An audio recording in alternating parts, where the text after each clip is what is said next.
All right, so we need to give acids first a loose definition. What is an acid? Does anyone have an idea about, or any like information they just know about acids? They're usually kind of dangerous. They usually are dangerous. Very good. They're usually dangerous. And it has to do with the reactivity of hydrogen. Okay, acids. There's two different ways to define an acid, and the one I like to use is called a Bronsted-Lowry definition, and that definition calls acids proton donors. Okay, so an acid is a compound that is a proton donor. Okay? And so when we say it's donating protons, that's kind of arbitrary, right? But I want you to think about what is a hydrogen ion, right? If it's a hydrogen ion, hydrogen typically has, right, regular old hydrogen has one proton and one electron. Would you guys agree with that part? Regular hydrogen has one proton, one electron. But if I'm looking at H+, that means it has one proton and how many electrons? 0, because it has a +1 charge, right? So now if this H+ ion only has one proton, no electrons, when we say acids are proton donors, what that really means is that they're hydrogen donors. Okay? They give away hydrogen ions to other compounds that take them in, otherwise known as bases, right? Acids and bases go hand in hand. So an acid is any element, or I'm sorry, not any element, any compound that can donate a proton, okay, or that can donate a hydrogen. Which means for anything to be an acid, what one element does it for sure have to contain? Hydrogen. It has to contain hydrogen, right? It can't donate hydrogen if it doesn't have hydrogen. Okay, so it's got to have hydrogen. So maybe write that under acids. Must have hydrogen. Must have hydrogen. Okay, and even more specifically in an acid, hydrogen comes first. Hydrogen comes first in acidic compounds, like 97% of the time. Okay, hydrogen will be listed first. That's the biggest clue for us that it is an acidic compound, if hydrogen comes first. Okay, in this particular acid, there are 2 hydrogens available for donation. So this is called a diprotic acid. Diprotic, diproton, right? 2 protons. Does that make sense? You don't have to know that part. Just So is it that, like, if it's an acid, the hydrogen will be first, or if it's the hydrogen first, like, we know it's an acid? both. Both? Okay. Both. Right. Both. The way you write acids is like this because the chemical structure of this molecule is S, O, O, O, O. Then you've got an H and an H. And so these hydrogens are left out to dry, right? Easy to pluck them off. Right? Yes, go ahead. So, in acid compounds, the hydrogen, like, is always going to be the first thing? Like 97% of the time, yes. Okay. The one example I can think of that does not is acetic acid, which is acetate, CH3COO, and then they throw the H on at the end. That's the only time I can think of off the top of my head that the hydrogen doesn't come first. The reason it does this is because of its molecular structure. You've got carbon, then hydrogen, and the way it bonds, the hydrogen is over here on oxygen side. But that's the only one off the top of my head I can think of that really, really looks like that. Sometimes you'll also see it even written just like this.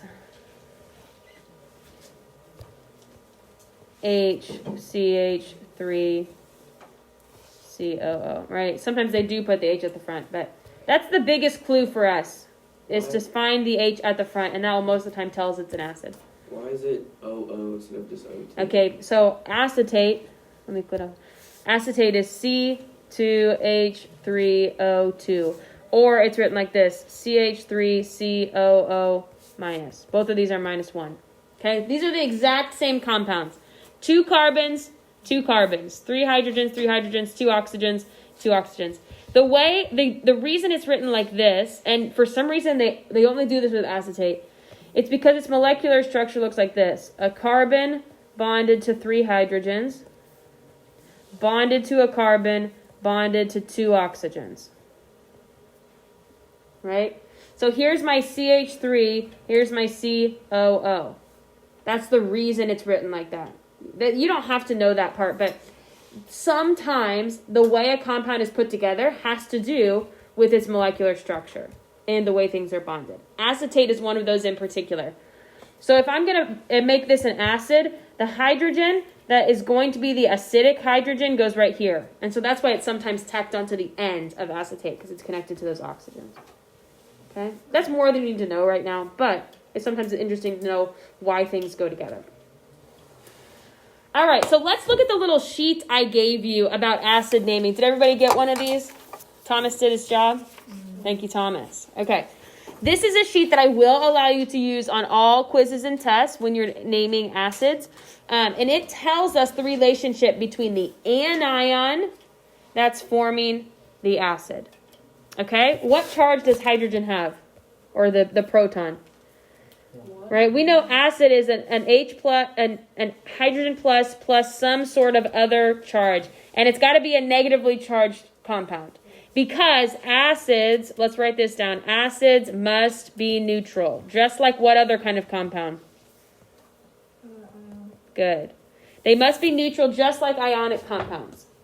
Because here we are putting together a cation and an anion. Right? Hydrogen's one of those elements that just gets to do whatever it wants. Right? It's a nonmetal, so it can be named with covalence. But it's also a cation, so it gets to be named with ionics, right? It does whatever it wants. But acids do have to have a neutral charge. The reason it's easy to put together acids is because hydrogen's +1. So no matter what cation you pair it with, you just need to see, how many hydrogens do I need to make that neutral? You don't have to do the crisscross because hydrogen's always a +1. Okay? So let's again look at our little cheat sheet here we have. It tells us that if our anion ends in 8, we're going to call it the root of the element, then ic acid. So let's look at what that might look like. Let's start with PO4 minus 3. What is it? Phosphate. Good. Phosphate, right? Phosphate. And so if I want to pair some hydrogens with that to make it an acid, how many hydrogens should I pair with that to make it neutral? 3. I need 3. So my acid is going to be H3PO4. Right? This acid came from phosphate. So I want you to look at your table and say, okay, if my anion ends in 8, I'm going to come over here and name my acid phosphoric acid. Phosphoric acid, right? I'm going to take the root of the element and end it in ic. IC. Okay? So phosphoric acid. What about the hydrochloric? Or does that justify the one? Just for the ide. Just if it ends in IDE. We'll go to that one in here in a second. Okay? Okay, no problem. Okay, so let's try another one here. If I give you H2SO4, H2SO4, your goal is to look and see, Tyler, put your mask up. Your goal is to look and see what anion did this come from. Okay, so how do I look at that? What anion did it come from? Kind of just ignore the hydrogen for a second and think, okay, what is SO4? It is sulfate. So if I'm going to name this, it comes from sulfate. And so we're going to call it sulfuric acid. And you're going to not like this, but there's no, like before, there's no really rule about how long the root gets to be. It's kind of whatever you think sounds good. Right? And in this general sense, it works best after the R. Phosphoric acid, sulfuric acid, chloric acid, all that kind of stuff. Unfortunately, I don't have like a hard and fast rule for you to say, here's how much of the root you get to use. But it won't be something I count off for either, right? If you would have wrote sulfic acid, I would have counted it because you had the right ending and you did that part correctly. Yeah, Anna. Okay, give me the chemical formula for nitric acid. So I'm going to go look at my sheet and say, oh, my acid ends in ic. right? So that means it must have come from nitrate, right? Do you see that on your sheet? My acid came from ic acid, and so my anion must be nitrate. And so then I go build my formula. Here I've got to have hydrogens, and I've got to have nitrate, which is NO3 minus 1. And so how do those go together, right? They just go together 1 to 1. So my formula is HNO3. Let's say I have this formula, HNO2. HNO2. If I want to give the name of the acid, that's my goal. What's the name of the acid? I have to look and say, what anion did hydrogen get paired with to make this acid? Okay, so what polyatomic ion is NO2? Nitrite. Okay, so this is nitrite. So now I'm going to come over to my cheat sheet here, and I'm going to say, oh, my anion ended in ite, the middle one, so my acid needs to end in us. So this means my acid name would be nitrous acid. Right? Root of the element plus whatever ending they told us to have. Nitrous acid. Give me the chemical formula for sulfurous acid. Sulfurous acid. Okay, do you want me to give you a little head start? I'll give you a couple seconds here to work, and then I'll jump in.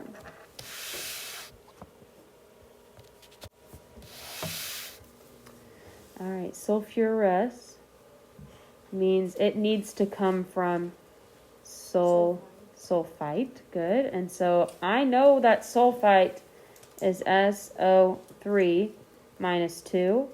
I know it has to be paired with a hydrogen for it to be an acid. And so how many hydrogens do I need to make that balance? H2SO3. There it is. You are still welcome to use the crisscross method. Okay? I just don't think you have to, since hydrogen's always going to be a +1. Right? But you still are welcome to use that.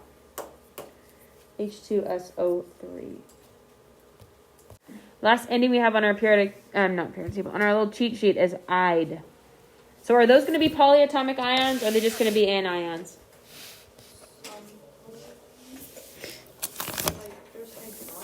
Right, good. Hydroxide and cyanide. Those are the only two polyatomic ions that end in IDE. Otherwise, these are all going to be just regular ions that we're talking about. Okay, so if it ends in ide, it's going to get the name hydro, then ic acid. Okay, so let's start with hydrobromic acid. What anion do you think that has to come from? Bromide. Good. So I'm going to take bromide, which is Br minus 1, and hydrogen, which is +1. They go together just fine, and that gives me HBr. Okay, so if it's got the hydro, that means it's usually just hydrogen and one other element, right? If we added hydrogen to hydroxide, that gives us water, right? Hydrogen to OH minus, that gives us H2O, so that's water. That wouldn't be one I give you. Cyanide is kind of a weird one, so probably not one you'll see often. I think it's actually on your homework, but otherwise you won't see that too much. Okay? Hydrocyanic acid is how you say that. But hydrobromic acid means it's just hydrogen plus one other. Okay? What would hydrosulfuric acid look like? Wait, so that last one would have just been HBr. Just HBr. Yep. Hydrosulfuric acid. That means we need to come from Sulfate or sulfite or sulfide? Which one? Sulfide. Needs to come from sulfide, which is just S minus 2. So it's paired with hydrogen plus 1, which means my final should be H2S. Right? So it's not always just one hydrogen to one other element. You still got to balance it. Okay? If I give you the formula, you give me the name, and so on.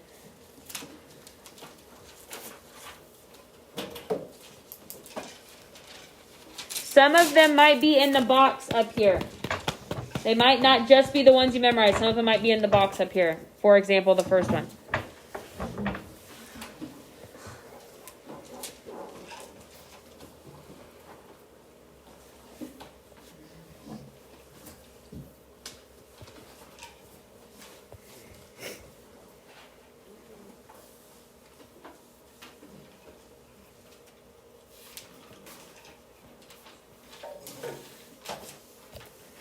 Alright, if I give you the formula, you give me the name. And if I give you the name, you give me the formula.